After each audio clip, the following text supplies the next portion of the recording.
Hello class, my name is Jeslyn Jimenez and this is my Unit 4 Case Connections presentation.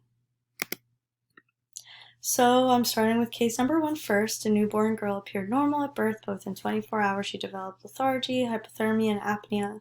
The attending physician suspects a metabolic disorder, orders a panel of labs, and once the full blood work is ordered and comes back, the data shows that the initial blood ammonia levels are elevated and are rapidly rising. So the first question is discuss the normal mechanisms of ammonia transfer in the body that should be occurring, including these 3 enzymes. So to begin, ammonia is produced in nearly all the tissues in the body during the metabolism of amino acids, and other compounds that contain nitrogen. So there's 2 enzymes that really affect ammonia, which is that it's loaded by glutamine synthetase and unloaded via glutaminase. Glutamine synthetase is a cytosolic enzyme that is essential to the cellular nitrogen metabolism. It is the only enzyme that can catalyze the synthesis of glutamine from glutamine and free ammonia ions in an ATP-dependent reaction. This enzyme plays a huge role in ammonia detoxification and glutamine biosynthesis. Glutaminase is a mitochondrial enzyme that catalyzes the hydrolysis of glutamine to yield glutamine and free ammonia ions. This is an important reaction because glutamine acts as a carrier for ammonia to be transported further into the TCA cycle. And glutaminate dehydrogenase is actually an enzyme that serves as both catabolic and anabolic reactions. It catalyzes the reversible conversion of oxidative deamination of glutamine to alpha-ketoglutarate and ammonia, while also reducing NADP+ to NADPH. This enzyme is also involved in the disposal of excess nitrogen and in glutaminate biosynthesis. So further discussing the role of transamination. Transamination is a cyclic process critical for amino acid metabolism.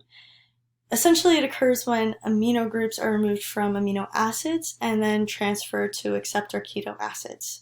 This will produce amino acid versions of the keto acid and then keto acid versions of the amino acid, as seen in the picture below.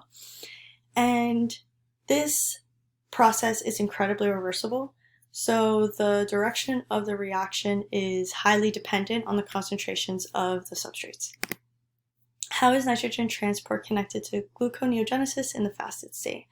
So sugars are derived from carbohydrates to offer immediate energy to the body. Any of the glucose that is left over is then converted and stored as fat. Amino acids also can be converted into fat through glucose or directly from fat. So these stores can then later be used up or oxidized into energy. In a fasted state, though, glucose levels are low, glucose is provided through a process called gluconeogenesis by using non-carbohydrate sources such as muscle amino acids, and fatty acids. Urinary urea is also the main nitrogenous component, so that's important. Being that amino acids serve as an alternative source of energy, they undergo transamination where amino acids or amino groups are transferred to an alpha-ketoglutarate to form glutamate and release keto acids. So as the brain begins to use more keto acids, hepatic gluconeogenesis and urea decrease. Once this occurs, the main nitrogenous component then becomes ammonia, and it is excreted through the urine to preserve sodium and potassium levels within the body. This process links the process of nitrogen transport, amino acid metabolism, and gluconeogenesis in the fasted state. Further analysis shows that urine uric acid levels are elevated and that the plasma citrulline levels are normal. So in this individual where uric levels are elevated, what urea cycle enzyme is most likely deficient and what enzyme is least likely to be impaired? So the urea cycle is a main process that plays a role in the breakdown of excretion and nitrogenous waste from the body. There are 5 different enzymes that are used in this process, which are noted in the photo on the left. This includes CPS1, OTC, AS, ASL, and arginase. So the most likely, based off of the analysis above, let me start there. It shows elevated uric levels and normal plasma citrulline levels. Based off of these results, we can kind of determine that the most likely cause of this deficiency is through the enzyme OTC, or orthonine transcarbamylase. OTC combines orthonine and carbamoyl phosphate to form citrulline. So, therefore, a deficiency in this enzyme would result in decreased production of citrulline, an interruption of the urea cycle, and increased production of orotic acid, which is pretty much what we saw on further analysis of this patient. The enzyme that we believe would be least likely to be impaired in the urea cycle is arginosuccinate synthase, which is AS. A deficiency in this enzyme would cause an accumulation of very high concentrations of plasma and urine citrulline, hyperammonia, and orotic aciduria. As seen in the further analysis, we didn't see any elevated levels of citrulline, and there were no other symptoms or any other, illnesses or disorders or symptoms of that sort. So this enzyme is involved in the production of nitric oxide and the cycling of arginine and citrulline. So again, like I mentioned, the results prove that this enzyme would have very little to no impact. And as you see here, that is pretty much the process of this enzyme and how it's not really affected. Which amino acid, if any, becomes essential as a result of this deficiency? So the amino acid arginine becomes essential because in this deficiency, arginine is a precursor for citrulline. This means that arginine is needed to maintain a normal rate of protein synthesis. So supplementing this into the diet will highly benefit those who are struggling with OTC deficiency. And arginine is an intermediate that helps remove nitrogen through urea and can be produced from orthonine and citrulline in the intestines of all humans. So it replenishes the levels for the urea cycle to function properly within the liver and dispose of nitrogen and ammonia effectively. If arginine is missing, the intermediates from the urea cycle cannot be replenished, such as citrulline, and actually can ultimately lead to severe hyperammonia. So next case is case number 4. A 58-year-old woman presents in the emergency department with progressive fatigue and weakness for the past 6 months. She is short of breath after walking several blocks, and on review of symptoms, she mentions mild diarrhea. She has noted intermittent numbness and tingling of her lower extremities and a loss of balance while walking. She denies other neurologic and cardiac symptoms, has no history of black or bloody stools or other blood loss. On physical examination, she is tachycardic to 110 beats per minute. Excuse me. Other vital signs are within normal limits. The head and neck examination is notable for pale conjunctivas and a beefy red tongue with loss of papillae.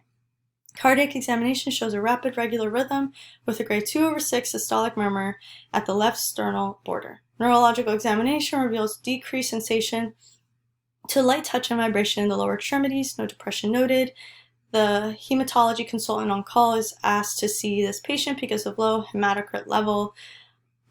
Megaloblastic anemia is suspected. So which of the following vitamin deficiencies is probable cause for this presentation? And the 3 in question are iron, vitamin B6, and vitamin B12. So we're going to start off with vitamin B12. This deficiency is when the body doesn't necessarily produce enough healthy red blood cells because they are developed abnormally. They are much larger in size and they're not as round, they're more oval. So because of this abnormal development in its shape, it can't necessarily effectively carry oxygen throughout the body, which will ultimately result in megaloblastic anemia. And this is very important because without the proper amount of oxygen reaching the bodily tissues and organs, the body cannot function properly. So some symptoms of this deficiency include weak muscles, numbness and tingling of the appendages, trouble walking, nausea or decreased appetite, weight loss, diarrhea, smooth or tender tongue, and fast heart rate. So based off of just the symptoms and suspected megaloblastic anemia, we can kind of predict that this is the most probable cause of the presentation in the female that was presented into the ED. She explains numbness and tingling of the appendages, trouble walking, she couldn't balance very well. She was experiencing diarrhea. She has a smooth tongue, no papillae. It was very tender and red, fast heart rate. She was tachycardic, things like that. So this is definitely the most probable cause.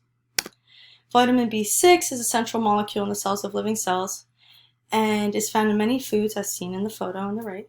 It plays a big role in the metabolism of carbohydrates, amino acids, and fats, as well as nerve function and the formation of red blood cells. So this deficiency tends to be associated with other vitamin B deficiencies as well, such as vitamin B12. But in this case, I think it's very different. This deficiency also tends to result from an inability to absorb food, which can cause inflammation of the skin or dermatitis, and red, greasy, scaly rashes all over the body. So other symptoms can include numbness and tingling of the appendages, tongue being sore and red, crack forming on the corners of the mouth, confusion, irritability, and sometimes seizures. So I understand that this does tend to associate with other vitamin B deficiencies, such as vitamin B12, but I don't think that the patient displayed any of these symptoms really, besides the numbness and tingling of the appendages and some soreness on the tongue. She didn't really show any other symptoms that I think would be associated with this vitamin deficiency. Next is iron, which aids in maintaining many bodily functions, such as the production of hemoglobin and maintaining healthy cells. This comes from food and is absorbed in the lining of gastrointestinal tract, where it is then released into the bloodstream. A protein called transferrin attaches to the iron and is delivered to the liver, whereas then it's released to make new red blood cells in the bone marrow, and a deficiency in this vitamin is pretty common and is usually caused by great loss of blood, such as women who experience heavy menstrual flow or people who have experienced severe physical trauma where they did lose a lot of blood. So symptoms of this condition is usually related to a decreased oxygen delivery to the entire body because of this blood loss. So this includes being pale or having yellow sallow skin, fatigue, shortness of breath or chest pain, generalized weakness, rapid heartbeat, pounding in the ears, headache, craving for ice, sore, smooth tongue, brittle nails, or hair loss. Again, kind of based on the fact that she didn't necessarily deal with a lot of blood loss or isn't necessarily experiencing any of these symptoms, I think it's safe to say that this patient isn't suffering from a deficiency in iron. And vitamin B12 and how it impairs purine and pyrimidine metabolism. So the vitamin B12 coenzymes are required for purine synthesis, and megaloblastic anemia impairs DNA synthesis, leading to a buildup in cytoplasmic components, which will cause cell division to slow down because of that abnormally large size of the red blood cells in comparison to normal red blood cells, as seen on the right. Vitamin B12 deficiency also results in the reduction of purine and pyrimidine biosynthesis and consequently DNA biosynthesis and cell division.